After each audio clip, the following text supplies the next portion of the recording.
یہاں بھی کچھ ایسا ہی ہو رہا ہے عورت کے، کیونکہ لیبل اگر آپ اچھا نہیں لگائیں گے تو آپ کا چورن مارکیٹ میں بکے گا نہیں، لیبل اچھا لگانا پڑتا ہے آپ. اور ہماری قوم کام کو دیکھتی نہیں ہے، کام ہو کے رزلٹ کیا نکل رہا ہے. قوم لیبل پہ جاتی ہے، عنوان پہ جاتی ہے، پیکنگ پہ جاتی ہے. خوبصورت پیکنگ میں آپ گوبر رکھ کے بیچ دو، لوگ لے لیں گے. اور مشک و عنبر کی پیکنگ اگر اچھی نہیں ہے، شاپر میں ڈال کے دو گے کوئی نہیں مانے گا اس کو. یہ مارکیٹ میں ہی چل رہا ہے. یہ چیزوں کی قیمت لکھی ہوگی 9,999.99، ابے پورے 10,000 کر دو اس کو.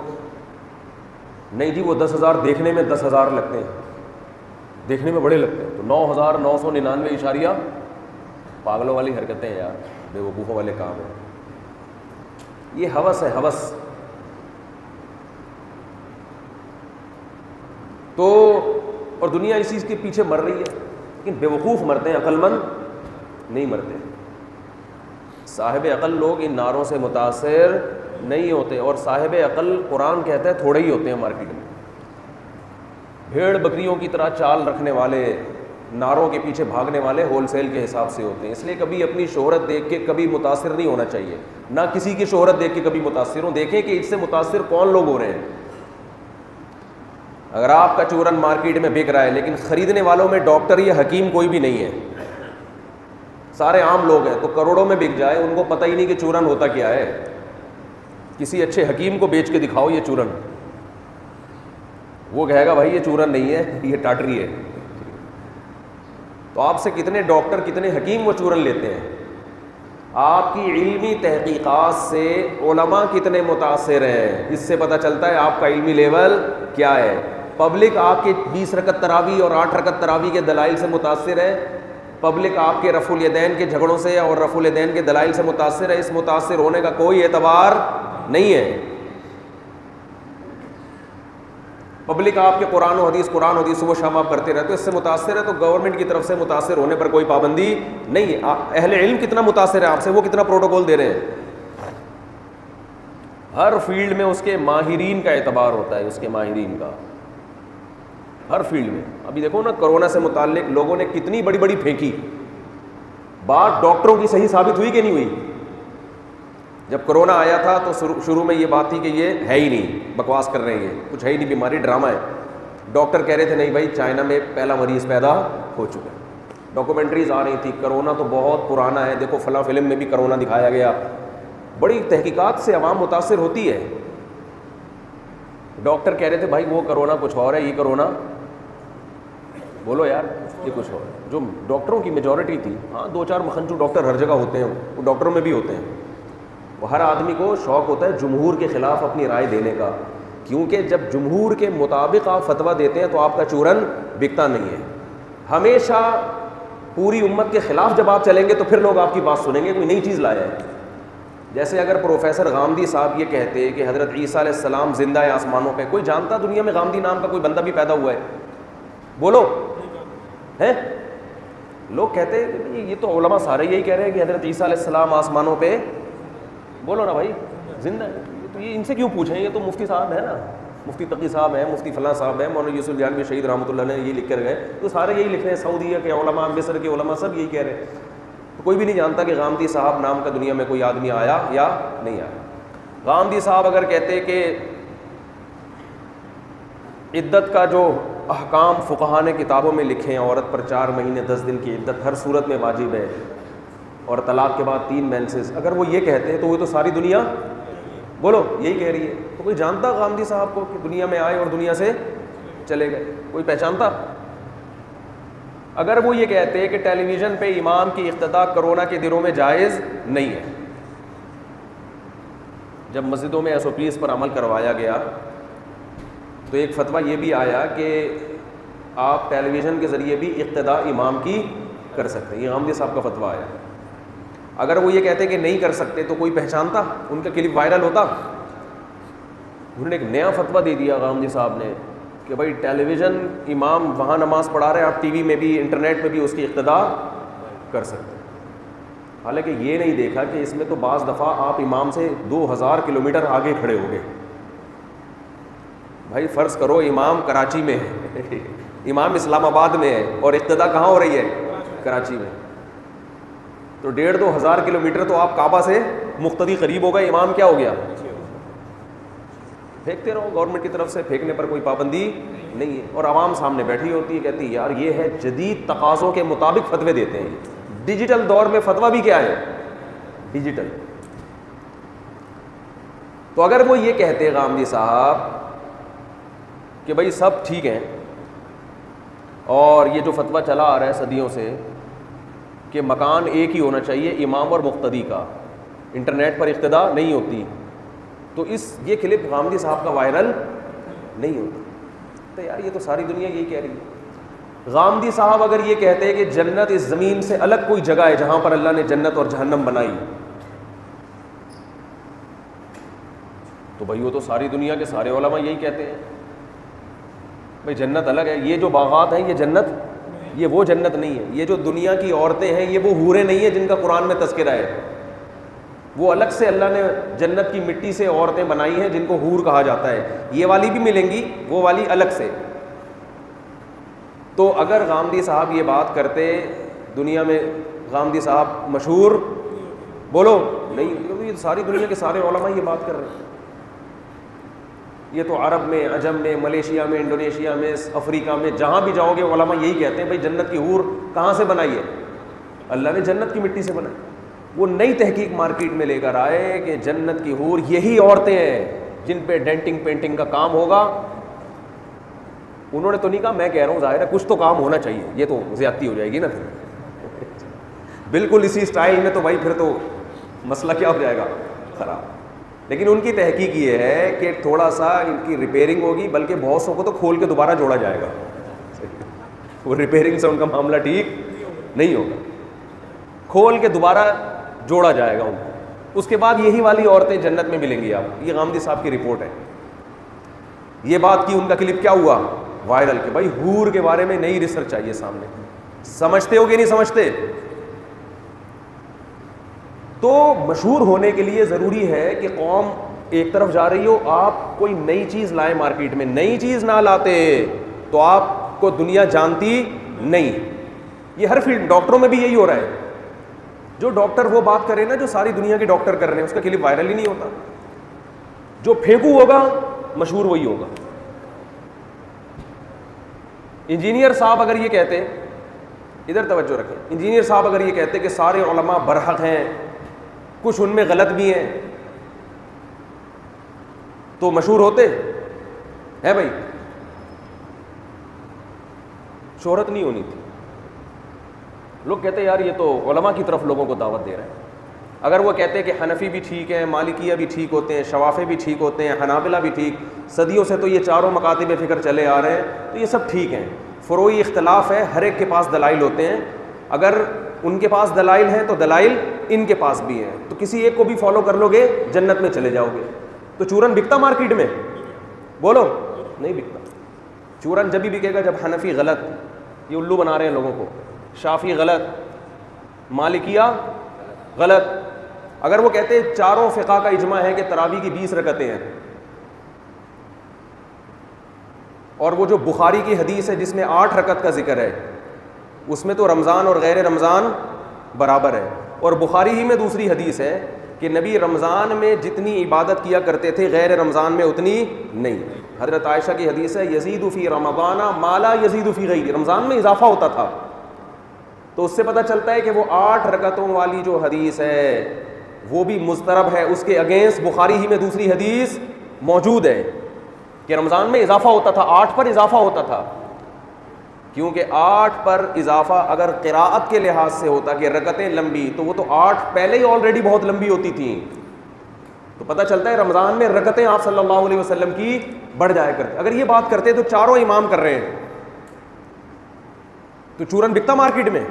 کہتے بھائی یہ تو ساری دنیا کر رہی ہے۔ اچھا میں ایک بات آپ سے یہ عرض کروں کہ لوگ انجینئر صاحب جب دلائل دیتے ہیں نا تو میری تصویر لگا کے کہ مفتی طارق مسعود کے دلائل کا جواب، اس سے ان کی چورن بہت تمیز سے بکتا ہے، اس کے بغیر چورن بکتا نہیں ہے۔ حالانکہ اس کو یہ چاہیے کہ چاروں اماموں کی تصویر لگائے، کیونکہ 20 رکعت تراویح چاروں اماموں کا مذہب ہے، میرا مذہب نہیں ہے۔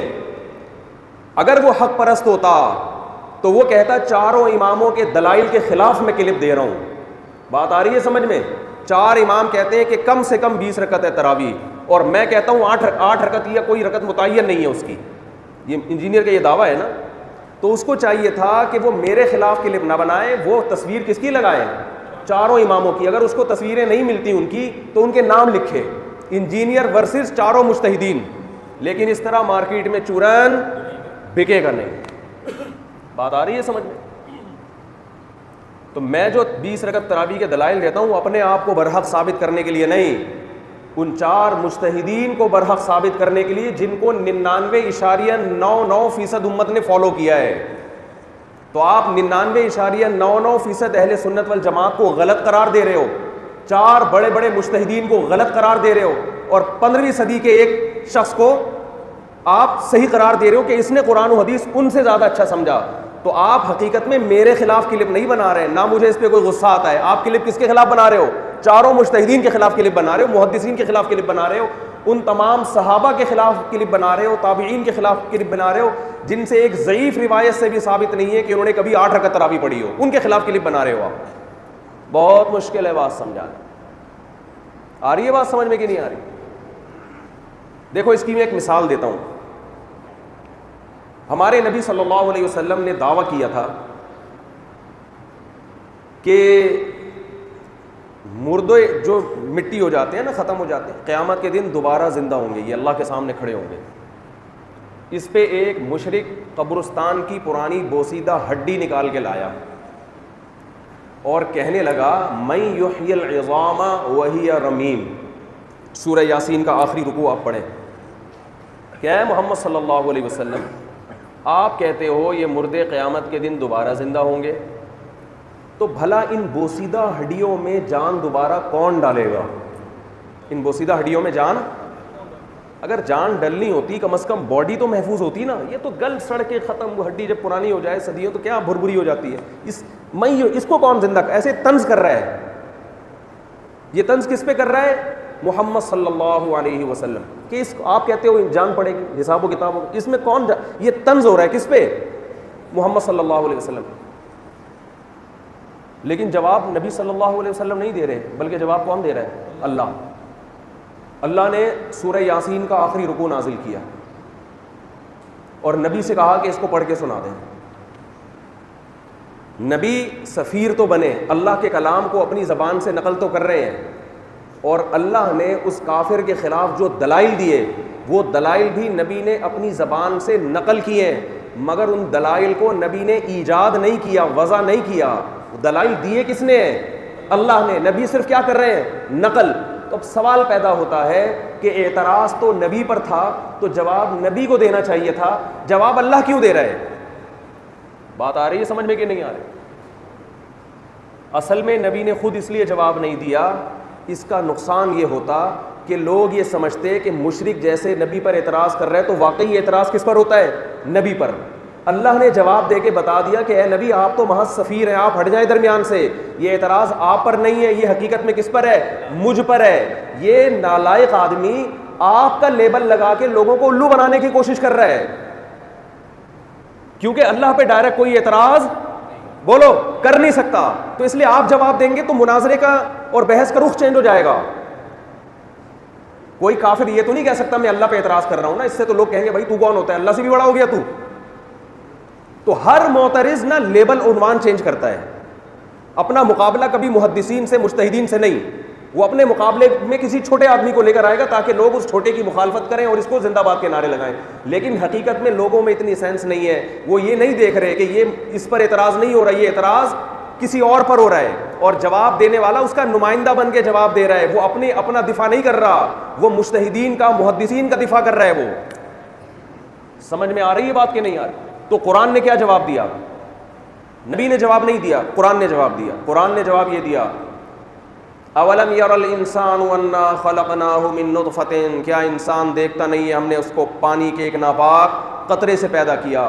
فاذا هو خصیم مبین, جو اعتراض کرنے والا ہے نا, جو بوسیدہ ہڈی لے کر آیا ہے, اے نبی آپ اس سے کہہ دیں کہ یہ دیکھتا نہیں ہے کہ ہم نے اس کو پانی کے ایک قطرے سے پیدا کیا. جو خدا پانی کے معمولی قطرے سے، جس میں نہ آنکھ ہے، نہ ناک ہے، نہ دل ہے، نہ دماغ ہے، نہ جگر ہے، جو خدا اپنی شاہکاریاں پانی کے قطرے میں دکھا سکتا ہے، وہ اس ہڈی کو دوبارہ انسان کیوں نہیں بنا سکتا؟ وہ کیوں نہیں بنا؟ اے نبی آپ اس کو کہہ دیجئے قُلْ يُحْيِيهَا الَّذِي أَنشَأَهَا أَوَّلَ مَرَّةٍ، اے نبی اس کو کہہ دیجئے اس کو وہی پیدا کرے گا، اس ہڈی کو، جس نے اس کو پہلی مرتبہ پیدا کیا، وَهُوَ بِكُلِّ خَلْقٍ عَلِيمٌ، اور وہ ہر طرح سے پیدا کرنا جانتا ہے۔ اس نے بھی ایک طرح سے پیدا کر کے دکھایا، یہ بتانے کے لیے جو اس طرح سے کر سکتا ہے وہ کسی اور طرح سے بھی کر سکتا ہے۔ بات آ رہی ہے سمجھ میں؟ تو جو مجھ پر اعتراض کر رہے ہیں نا انجینئر صاحب، وہ تراویح کے معاملے میں اور جتنے دلائل کے معاملے میں، وہ میرا مذہب نہیں ہے۔ وہ کس کا مذہب ہے؟ اہل سنت والجماعت کا، چاروں فقہا کا مذہب ہے وہ۔ تو اب ہونا یہ چاہیے تھا کہ انجینئر ورسز چاروں امام، بلکہ انجینئر ورسز 99% امت۔ سمجھ میں آ رہی ہے نا بات؟ تو یہ ہونا چاہیے تھا۔ اور میں جو دفاع کر رہا ہوں اپنا نہیں، پوری امت کا، پوری امت، صدیوں تک پوری امت 20 رکعت سے 1 رکعت بھی کم پڑتی نہیں۔ سعودی عرب میں اب شروع ہوئی 8 رکعتیں ہیں، 100 سال پہلے کا سعودی عرب اٹھا کے دیکھو، کہیں بھی آپ کو نظر نہیں آئے گی 8 رکعت۔ یہ تو اب شروع ہوئی ہے۔ تو اب کے سعودیہ کو لیتے ہو یا امام مالک امام شافعی کے سعودیہ کو لیتے ہو؟ امام شافعی تو اپنی کتاب میں لکھتے ہیں ہمیں مکہ میں 20 رکعت سے کم تراویح پڑھنے والا کوئی بھی نظر نہیں آیا۔ وہ تو اپنے دور کا مکہ بیان کر رہے ہیں۔ تو اعتراض اصل میں کس پر ہو رہا ہے؟ یہ جو ہم کہتے ہیں 3 طلاقیں 3 ہوتی ہیں، اور اہل حدیث کہتے ہیں 3 کتنی ہوتی ہیں؟ 1۔ تو ہم اپنے آپ کو سپورٹ نہیں کر رہے، ہم صحابہ کو سپورٹ کر رہے ہیں۔ تمام صحابہ کا فتویٰ اکٹھی 3 طلاقیں کتنی ہوتی ہیں؟ 3۔ تمام تابعین کا فتویٰ ہے کہ اکٹھی 3 طلاقیں کتنی ہوتی ہیں؟ 3۔ چاروں اماموں کا فتویٰ اکٹھی 3 طلاقیں کتنی ہوتی ہیں؟ 3۔ امام بخاری کا فتویٰ اکٹھی 3 طلاقیں کتنی ہوتی ہیں؟ 3۔ آج اہل حدیث اٹھ کے کہتے ہیں کہ یہ حنفی اندھے مقلد، یہ فلاں مقلد، اور یہ قرآن و سنت سے تو پتہ چلتا ہے 3 ایک ہوتی ہیں، اور یہ دیکھو کیا فتویٰ دے رہے ہیں۔ جب ہم دلائل دیتے ہیں تو ہمیں کہتے ہیں یہ اندھے مقلد ہیں، حالانکہ اندھا مقلد وہ ہے جو پوری امت کو چھوڑ رہا ہے، صحابہ کو بھی تابعین کو بھی، اور قرآن و سنت کی ایسی تشریح کر رہا ہے جس پہ نہ صحابہ نے مانی اس تشریح کو، نہ تابعین نے، نہ چاروں اماموں نے۔ اس کے فالوورز اندھے مقلد ہیں یا ہم اندھے مقلد ہیں؟ جو پوری امت کے خلاف چل رہا ہے، اور وہ اپنے 15ویں صدی کے روحانی پیشواؤں کی اتباع کر رہا ہے، اس کو آپ کہتے ہو یہ تحقیق ہے۔ اس کو کیا کہتے ہو آپ؟ تحقیق۔ اور جو پوری امت نے قرآن و سنت کی جو تشریح کی اس کو مان رہا ہے، اس کو آپ کیا کہتے ہو؟ اندھی تقلید۔ تو آپ کو تو تقلید کی ڈیفینیشن تک نہیں پتہ ہے کہ اندھی تقلید کسے کہتے ہیں اور علی وجہ البصیرہ تقلید کسے کہتے ہیں۔ تو میں یہ عرض کر رہا تھا کہ کسی ڈاکٹر نے اپنا چورن بیچنا ہو، کسی حکیم نے چورن بیچنا ہو، کسی مولانا نے، کسی اسکالر نے، تو چورن بیچنے کا سب سے بہترین طریقہ یہ ہے کہ پوری امت ایک طرف اور آپ اپنی نئی ریسرچ مارکیٹ میں لے کر آئیں، اور پھر یہ دعویٰ کریں میں کسی کو نہیں مانتا، میں صرف کس کو مانتا ہوں؟ قرآن و حدیث کو۔ یہ طریقہ ہوتا ہے اپنے آپ کو پروموٹ کرنے کا۔ اور ان لوگوں میں، اہل باطل میں، ایک بہت بڑی مسٹیک یہ ہوتی ہے کہ یہ کسی ایک اصول پر جمتے نہیں ہیں، یہ اپنے اصولوں کو توڑتے ہیں۔ یہ ہر 2 دن بعد ان کے اپنے اصول بولو ٹوٹ رہے ہیں۔ ان کا دعویٰ ہے کہ ہم امت میں اتحاد پیدا کر رہے ہیں، ہم قرآن و سنت کو بیان کرتے ہیں، اور قرآن و سنت کے نام پہ جو لوگوں نے غلط تشریحات کر رہی ہیں ہم کو روک رہے ہیں۔ تو کیسی علماء کے خلاف زبان! لیکن جب ان کا اپنا مفاد ہوتا ہے تو ہاتھ جا کے چوم بھی رہے ہیں، سر پہ آشرواد بھی لے رہے ہیں، غامدی صاحب کے ہاتھ چوم رہے ہیں، حالانکہ وہ حیات عیسیٰ کا منکر ہے جو امت کا اجماعی عقیدہ ہے۔ یہ تو قرآن و سنت میں بہت بڑی تحریف کر دی۔ تو اس سے صاف پتہ چلتا ہے کہ بھائی یہ ایک اصول ہے دنیا کا کہ جو سب کہہ رہے ہیں نا وہ اگر کرو گے تو آپ کی دکان چلے گی نہیں، بات وہ کرو جو پوری دنیا سے الگ ہو، اور پبلک اسی کے پیچھے بھاگتی ہے آج کل۔ تو اس پبلک کے بھاگنے کا کوئی اعتبار نہیں ہے، اس اکثریت یا اس امت، یہ جو اس طرح عوام جا رہی ہوگی نا، اس کا کوئی اعتبار نہیں ہے۔ نوح علیہ السلام 950 سال تبلیغ کی ہے، 40-50 سے زیادہ لوگوں نے آپ کا ساتھ نہیں دیا۔ یہاں میں ایک بات انجینئر صاحب کی آ گئی ہے تو میں ایک بات کی وضاحت بہت ضروری سمجھتا ہوں. میں نے اس کا 1 سال سے نام نہیں لیا ممبر پہ, چھوڑ دیا تھا اپنے حال پہ, جاؤ جو مرضی کرنا ہے. لیکن محترم کو سکون نہیں مل رہا, ہر تھوڑے دن بعد نا میری تصویر لگا کے کوئی نہ کوئی کلپ چلا رہا ہوتا ہے اور غلط فہمیاں پھیلا رہا ہے. ابھی یہ کلپ بہت وائرل ہوا ہے, پتہ نہیں اس کا نام کیا ہے, تقلید. ابھی انجینئر کا ایک کلپ وائرل ہوا ہے تقلید پر, پتہ نہیں کچھ جس طرح کا نیا کلپ آیا, میری تصویر لگائی ہوئی ہے اس میں, اور میرے مناظرے سے یہ لفظ کٹ کیا ہے کہ بھاڑ میں جائے مفسرین. یہ لفظ 2-3 دفعہ ریپیٹ کر کے چلایا ہے. وہ مناظرہ نہیں تھا, وہ کیا تھا وہ میں بھی بتاتا ہوں. اس سے لوگوں میں بہت غلط, میرا بھی بہت غلط امیج گیا, اور انجینئر کو پروپیگنڈے کرنے کا بہت زیادہ موقع بھی ملا. میں اس کی وضاحت ضروری سمجھتا ہوں. یہ جو میں نے لفظ استعمال کیا نا, بھاڑ میں جائے مفسرین, کسی کا اتنا سا لفظ کاٹ کے چلا دینا یہ بہت بڑی علمی خیانت ہے. اس سے تو لوگ سمجھ رہے ہیں کہ میں مفسرین کی ذات برائے ذات میرا مقصد ہے, ان کی ذات کی توہین کرنا. آپ سیاق و سباق دیکھیں, ہوا یہ ہے, یہ میں بار بار وضاحتیں کر چکا ہوں, لیکن میں خاص طور پر یہ بات انجینئر صاحب تک پہنچانے کے لیے کر رہا ہوں کہ اگر ان میں تھوڑے سا شعور اور عقل ہوگا نا, اور ان کے فالوورز میں, تو یہ سمجھ جائیں گے کہ اس آدمی کا مقصد سوائے فتنہ پھیلانے کے اور کچھ بھی نہیں ہے. بار بار نا بڑے مزے سے نہیں, جیسے کوئی چیز مل جاتی کسی کو پروپیگنڈا کرنے کے لیے, واہ بھائی واہ مفتی طارق مسعود نے بول دیا بھاڑ میں جائے مفسرین, اب تو دوبارہ ڈبل چلائے اس کو. کیا آپ غور سے سنیں کیا کہہ رہے ہیں. جس کانٹیکس میں بات ہوئی ہے, جو بات چل رہی ہے, اس کو آپ سامنے رکھیں. بات یہ چل رہی تھی, اہل حدیث عالم صدیق رضا صاحب کو, وہ میرے پاس آئے, بہت دنوں سے کہہ رہے تھے کہ آپ مناظرہ کریں, آپ کیا کریں, تقلید کے موضوع پر مناظرہ کریں. یہ میں وضاحتی بیان جاری کر چکا ہوں, لیکن میں ویڈیو بیان اسپیشل انجینئر صاحب کے لیے اور ان کے فالوورز کے لیے جاری کر رہا ہوں, یہ جو اب میں بیان کر رہا ہوں. اہل حدیث عالم ہے حافظ صدیق رضا صاحب, میں ان کو جانتا بھی نہیں تھا, میں نے نام بھی نہیں سنا تھا, بہت عرصے سے پیچھے پڑے ہوئے تھے کسی کے ذریعے کہ مفتی طارق مسعود سے کہو کہ میرے سامنے بیٹھیں اور تقلید کے موضوع پر مناظرہ کریں. میں نے لوگوں سے پوچھا بھائی یہ کون ہے, ایسے ہی تو کوئی بھی کسی کے پاس نہیں چلا جاتا. لوگوں نے بتایا ہاں بھائی ان کے بڑے مشہور مناظر ہیں. میں نے کہا ٹھیک ہے. تو میں نے ان سے پہلے کہا میں مناظرہ نہیں کروں گا, آرام سے بیٹھ کے ہم بات کرتے ہیں, کوئی بھی غلط فہمی ہو آپس میں تو ہم دور کر لیتے ہیں. ہو سکتا ہے ہمارا اور آپ کا دعویٰ سیم ہو, ہم ایک چھوٹے موٹے اختلاف کی بیس پہ, تو ہم بیٹھ کے بات کر لیتے ہیں, اور یہ مجھے آپ کی بات صحیح لگی تو میں آپ کی بات مان لوں گا. اس میں یہ مناظرے کا لیبل نہ لگایا جائے اس میں. تو اور میں نے کہا اس کے لیے ضروری ہے کہ پہلے آپ مجھے اپنا دعویٰ لکھ کے دیں کہ آپ کا دعویٰ ہے کیا. تو انہوں نے اپنا دعویٰ جو لکھ کے دیا, وہ دعویٰ یہ تھا کہ قرآن و حدیث کے خلاف کسی کی تقلید بھی جائز نہیں ہے. تو میں نے کہا یار یہ تو سیم دعویٰ ہو گیا, یہ تو ہم بھی یہی کہتے ہیں قرآن و حدیث کے خلاف کسی کی تقلید جائز نہیں ہے, تو بحث کس بات پہ ہوگی پھر. یہ تو میں پہلے ہی مان رہا ہوں کہ قرآن و حدیث کے خلاف کسی کی بھی تقلید جائز نہیں ہے, تو اب تو وہ تو سیم بات ہو گئی نا, تو اب بحث کس بات پہ کریں.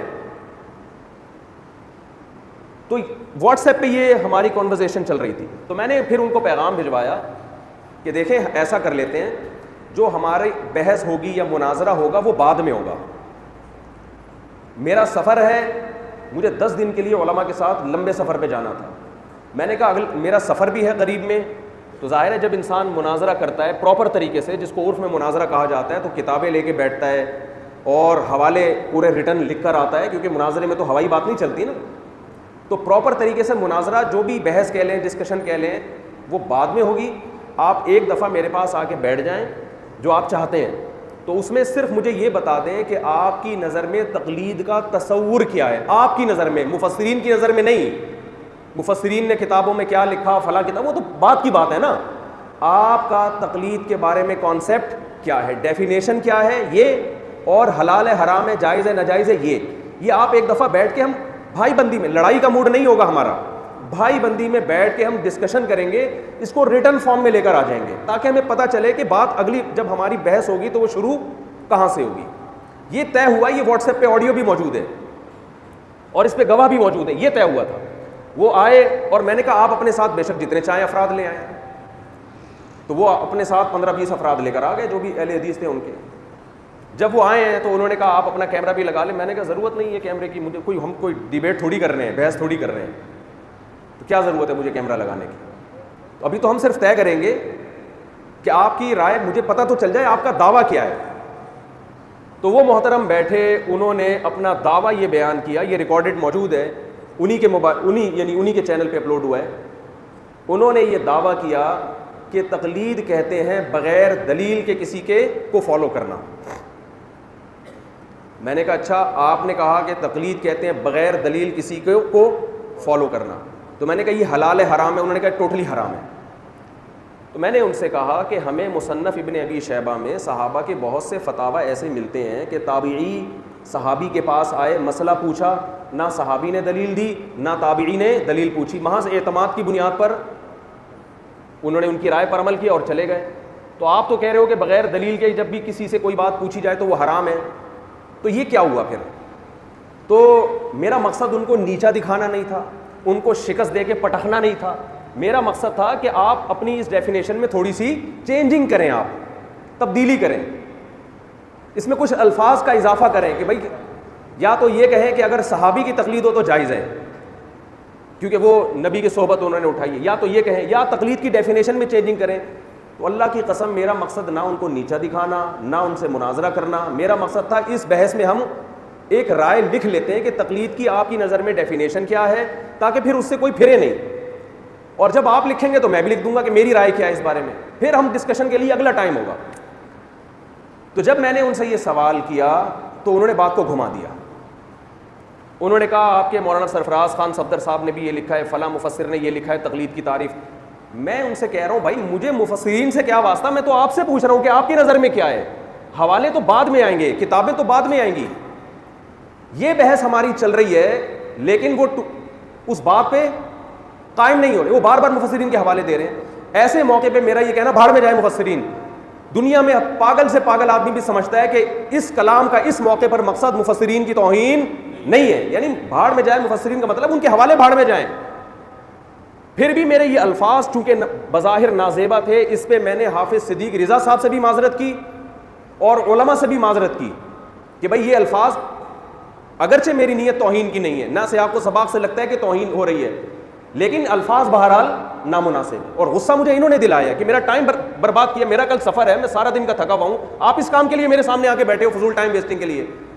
اور آپ نے اس کو دوسرا جرم یہ کیا کہ مناظرے کا نام دے کے اپنے چینل پہ آپ نے اس کو اپلوڈ. لوگ تو اس کو مناظرہ سمجھ رہے ہیں, لوگ کہہ رہے ہیں اگلا تفسیر کی کتابوں کے حوالے دے رہا ہے اور مفتی صاحب کوئی حوالہ نہیں دے رہے. یہ تو آپ سیاست سے کام لے رہے ہو, چالاکی سے کام لے رہے ہو, اس کو مناظرے کا نام کیوں دیا آپ نے؟ اور ایک اور خیانت جناب نے یہ کی ہے کہ میں نے حافظ صدیق رضا صاحب, ابھی بھی میں احترام کرتا ہوں, میرا مقصد یہ نہیں ہے کہ اب دیوبندی اہل حدیث میں ایک نئی جنگ چھڑ جائے اس بحث کے بعد, لیکن وضاحت تو ضروری ہے نا. میں نے محترم سے یہ بھی کہا کہ ہماری ڈیبیٹ جو بھی تھی بڑے آرام سے ختم ہوئی. مجھے تھا کہ یہ نہیں, اس پوائنٹ پہ نہیں آ رہے. ظاہر ہے جب پوائنٹ پہ نہیں آتا آدمی پھر شادیوں کی باتیں شروع کر دیتا ہے. میرے پاس تو پھر اچھا پوائنٹ ہے, میں پھر آخر میں آگے میں نے کہا 2 شادیاں کریں, کیا رکھا ہے ان بحثوں میں, 4 شادیاں کریں, ایسے میں آ گیا اس پہ, تاکہ یار یہ لڑائی کم از کم بغض تو نہ ہو نا, جب اٹھے تو لڑائی تو نہ ہو. اس پہ میں نے ان سے یہ بات کہی کہ میں نے کہا جناب یہ جو لفظ ہے نا کہ بھاڑ میں جائے مفسرین, عوام اس کے چھوٹے چھوٹے کلپ بنا کے میرے خلاف وائرل کرے گی, اور مجھے پتا تھا سب سے پہلے یہ کام انجینئر کرے گا, کیونکہ اس کے پاس ایک جیسے بچوں کو جھنجھنا مل جائے نا کتنا خوشی سے اچھلتے ہیں, مجھے پتا تھا سب سے پہلے اس میں سے کٹنگ کون کرے گا, انجینئر علی مرزا. وہ کہے گا دیکھو علماء کی زبان دیکھو, حالانکہ خود صبح و شام کیا اس کی زبان ہے اور کیا الفاظ, کتنا لہجہ شائستہ ہے وہ دنیا کو پتہ ہے. تو میں نے حافظ صدیق رضا صاحب سے عرض کیا ان کی خدمت میں کہ حضرت آپ سے گزارش ہے کہ ہماری بھائی بندی میں ایک بحث ہوئی ہے, آپ اس لفظ کو کیا کر دیں, ڈیلیٹ کر دیں. مگر انہوں نے بھی جتنے چینلوں پہ اپلوڈ, انہوں نے مجھ سے وعدہ کیا کہ میں اس کو ہٹاؤں گا اور میں آپ کے دفاع میں پیچھے کھڑا ہوا ہوں.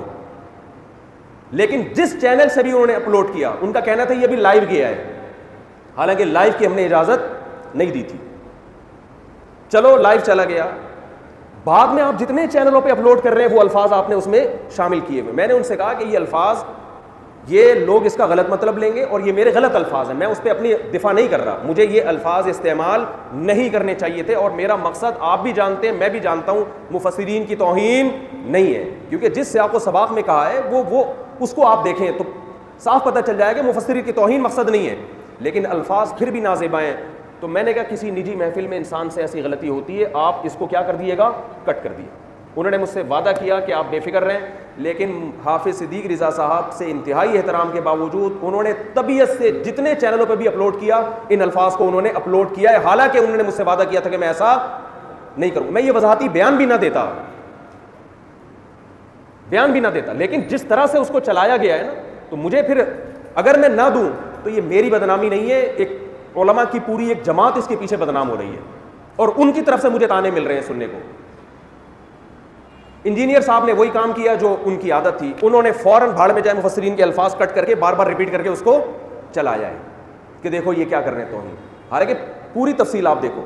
دوسری خیانت کیا کی ہے محترم نے, میں ائمہ اربعہ کی تقلید کے دلائل نہیں دے رہا تھا اس کلپ میں, میں حافظ صدیق رضا صاحب نے جو دعویٰ کیا تھا نا, دعویٰ یہ کیا تھا کہ کسی کی بھی تقلید جائز نہیں ہے, بغیر دلیل کے کسی کی بات ماننا جائز نہیں ہے. اس پر میں نے اشکال کیا کہ تابعین نے صحابہ کے فتووں پر عمل کیا اور ان سے دلیل نہیں پوچھی, تو سمجھنے کے لیے ان کے دعوے کو میں نکھار پیدا کرنے کے لیے بار بار میں کہہ رہا تھا میں آپ کے دعوے میں تنقیح پیدا کر رہا ہوں, منقح کر رہا ہوں. منقح کا مطلب ہوتا ہے اس کو کلیئر کر رہا ہوں, آپ اس کو مناظرے کا رخ نہ دیں. میں چاہتا ہوں کہ سمجھوں کہ آپ کا اصل مقصد کیا ہے, اصل دعویٰ کیا ہے. اس پر میں نے یہ دلیل دی تھی کہ تابعین نے صحابہ کے فتووں کو فالو کیا ہے آنکھ بند کر کے. بہت سے فتوے ایسے ملتے ہیں, صحابی سے دلیل نہیں مانگی, بس انہوں نے فتویٰ دے دیا, انہوں نے عمل کیا. اس کو آپ بھی مانتے ہیں, میں بھی مانتا ہوں. تو انجینئر نے اس پہ فوراً کلک بنا دیا کہ اصل میں اس وقت تابعین نے صحابی کے فتوے کو بغیر دلیل کے اس لیے فالو کیا کہ اس وقت دیوبندی, بریلوی, حنفی, شافعی, مالکی وجود میں بولو نہیں آئے. اب آپ کہاں کی بات کہاں لگا رہے ہو. تو یہ جو محلے میں کچھ فسادی عورتیں ہوتی ہیں نا, ہر محلے میں ہوتی ہیں, میں نہیں کہہ رہا ساری عورتیں فسادی ہوتی ہیں, لیکن کچھ کیا ہوتی ہیں فسادی, گھروں میں بھی آگ لگاتی ہیں, ساس کو بہو کے خلاف, بہو کو ساس کے خلاف, ساس کا کلام بہو کے سامنے ایڈیٹنگ کر کے نقل کریں گی, ٹھیک ہے نا, میاں بیوی کو آپس میں لڑوائیں گی. یہ فسادی عورتیں ہوتی ہیں.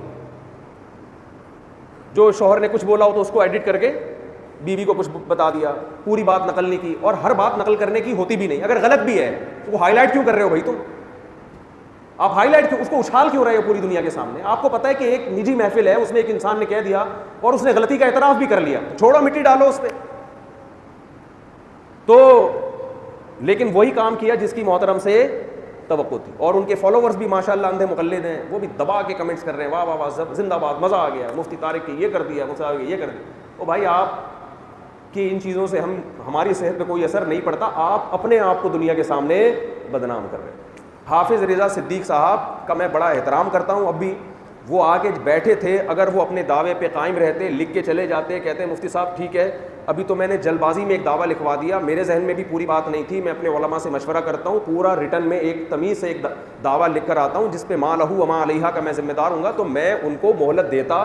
میں یہ نہیں کہتا ابے دیکھو آئے تھے بڑے دعوے کر کے اور ابے کیا کر, میرا یہ طریقہ نہیں. میں کہتا کوئی بات نہیں بھائی, سمجھنے کے لیے بیٹھے, اور اتنی بڑی بات میں نے ان کے منہ پہ کہہ دی, میں بھائی اہل حدیث کو جہنمی نہیں سمجھتا. مناظر تھوڑی یہ بات کرتا ہے, لیکن وہی ہے کہ کیا کہہ سکتے ہیں, پھر ایک نئی جنگ چھڑ جائے گی, پھر ان کا بیان آئے گا وضاحتی, ٹھیک ہے نا, میں ادھر سے بیان کروں ادھر سے بیان. لوگ کہیں گے بھائی رمضان میں ایسی باتیں اچھی نہیں لگتی. تو البادی اظلم, جو شروع کرتا ہے نا, پہل کرتا ہے فساد کی, وہ اصل میں ظالم ہوتا ہے. لوگ دیکھتے ہیں کہ دو مولوی لڑ رہے ہیں آپس میں, دونوں کو برا کہتے ہیں. بھائی ہو سکتا ہے پہلے ایک نے لڑائی شروع کی ہو, دوسرا اپنے دفاع میں لڑ رہا ہو. تو امت اجماعی مسائل قائم ہو چکے تھے, امت میں یہ فروعی اختلافی مسائل ختم ہو چکے تھے. جن لوگوں نے ان مسائل کو دوبارہ سے شروع کیا ہے وہ حالات بگاڑنے کے ذمہ دار ہیں, جو دفاع کر رہے ہیں وہ حالات بگاڑنے کے ذمہ دار نہیں ہیں. تو میں بات کو دوبارہ جہاں سے چھوڑی تھی وہیں لے کر آتا ہوں. بات کیا چل رہی تھی کہ جو بھی اس وقت جمہور کے پوری امت کے خلاف جاتا ہے نا, چورن مارکیٹ میں اس کا بکتا ہے, مگر عوام میں بکتا ہے, پڑھے لکھے لوگوں میں نہیں بکتا. سمجھتے ہو, کیونکہ ان کو نہیں پتا ہوتا, پڑھے لکھے لوگوں میں نہیں بکتا. تو وہ بات کرونا سے شروع ہوئی تھی, وہ کہاں چلی گئی. وزیر اعظم کا بیان آیا نا بے حیائی کے خلاف, تو اس پہ یہ جو ہماری ویمن رائٹس اور ہیومن رائٹس کی تنظیمیں ہیں بہت زیادہ آگ بگولا ہو گئی ہیں, بہت زیادہ تل ملا رہی ہیں, ٹھیک ہے, تل ملائی بھی ہیں یہ کہ پردے کا اس سے کیا تعلق ہے. وزیر اعظم نے دلیل بھی دی ہے. او بھائی, اس وزیر اعظم کے بیان کو پی ٹی آئی اور JUI کا مسئلہ نہ بناؤ, اللہ کا واسطہ. اگر مولانا فضل الرحمان بھی یہ بیان دیتے تو ہم ان کو اس سے زیادہ پروموٹ کرتے ہیں. یہ لوگ اس کو JUI اور PTI کا مسئلہ بنا دیتے ہیں کہ PTI کی حمایت. PTI میں ایسے ایسے احمق لوگ پڑے ہوئے ہیں, اللہ کی پناہ. PTI میں تو فواد چودھری بھی ہے, میں کیسے اس کی حمایت کا سوچ سکتا ہوں بھائی. تو نہ میں وزیر اعظم کی حمایت کر رہا ہوں, میں وزیر اعظم کے بیان کی حمایت کر رہا ہوں, اس کے علاوہ میرا کوئی, وہ اچھے ہیں برے ہیں مجھے اس سے کوئی غرض نہیں ہے. اگر برے بھی ہوں گے تو ممبر پہ بیٹھ کے تھوڑی بیان کروں گا, اچھا بھی ہوگا تو ممبر پہ, تو میرا ذاتی مسئلہ ہے نا. تو لوگ الٹا لے کے جاتے ہیں آج کل, ہر آدمی ایک ٹرک لے کے بیٹھا ہوا ہے, اس کو وہ ٹرک نکالنی ہے کہیں.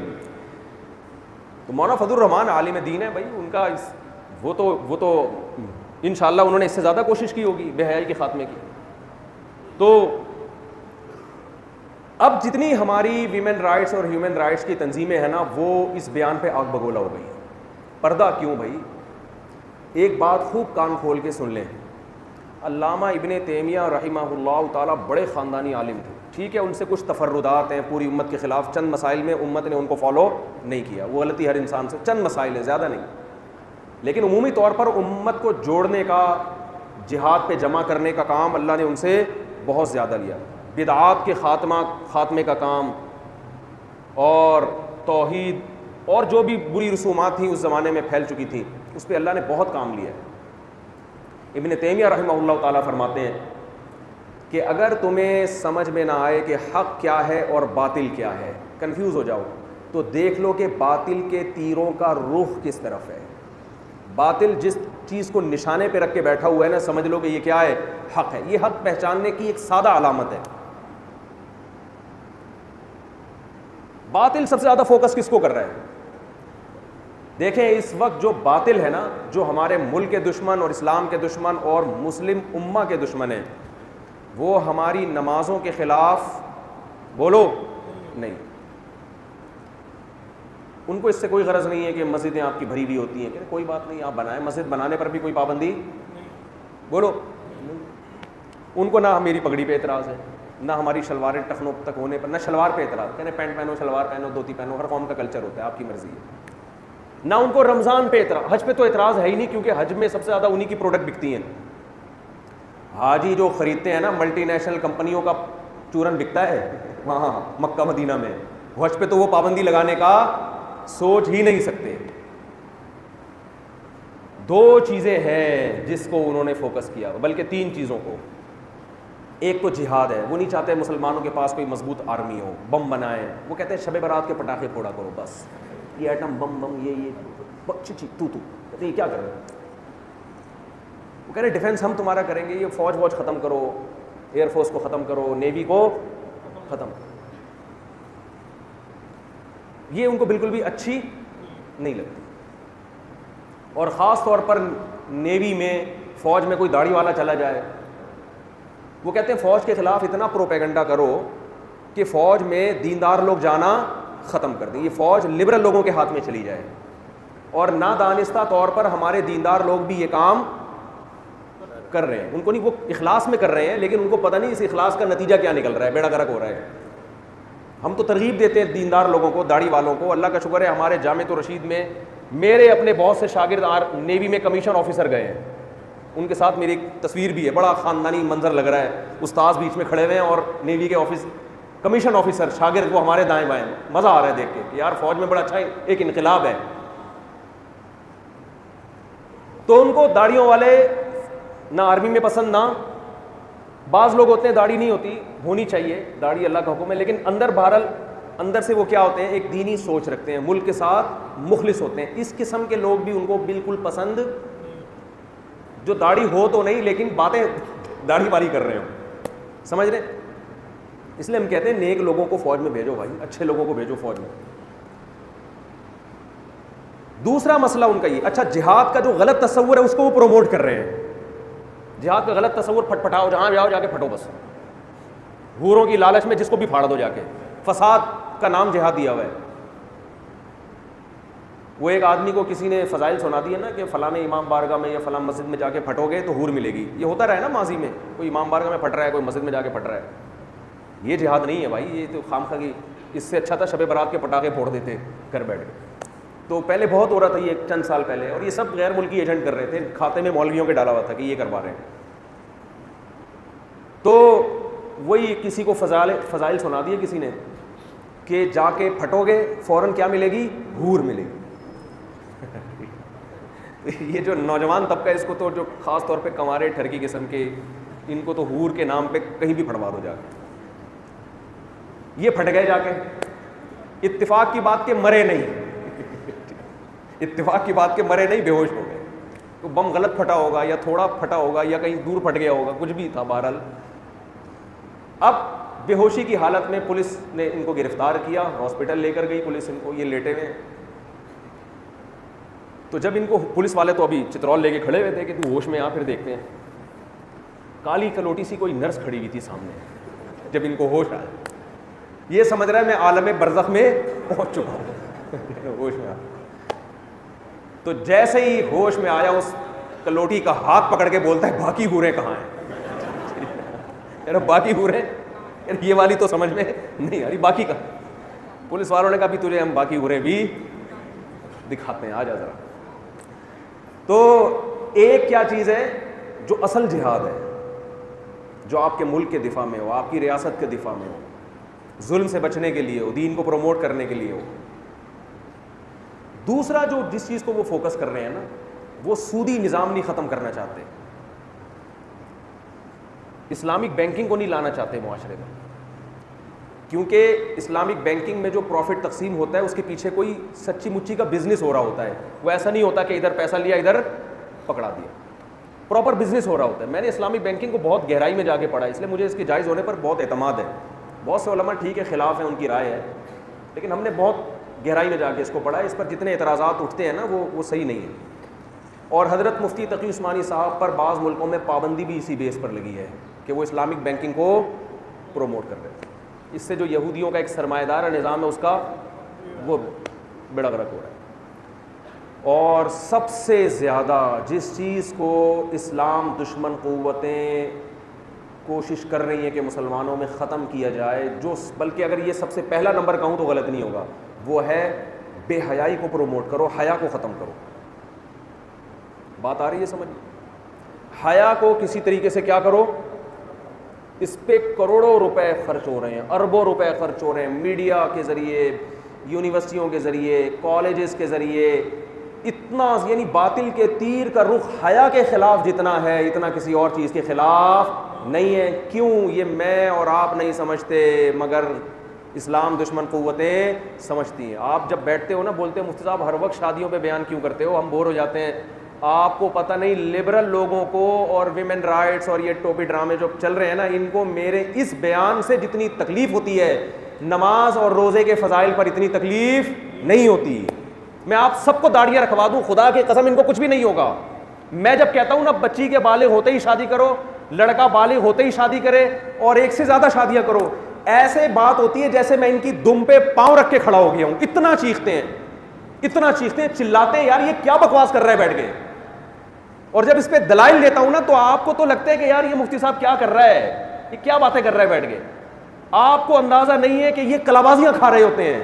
اور میرے جیسے 8-10 اور پیدا ہو گئے نا تو یہ ایک کنٹینر میں کسی طرح بلا کے سب کو بم سے اڑا دیں گے. یہ اتنی نفرت ہے ان کو.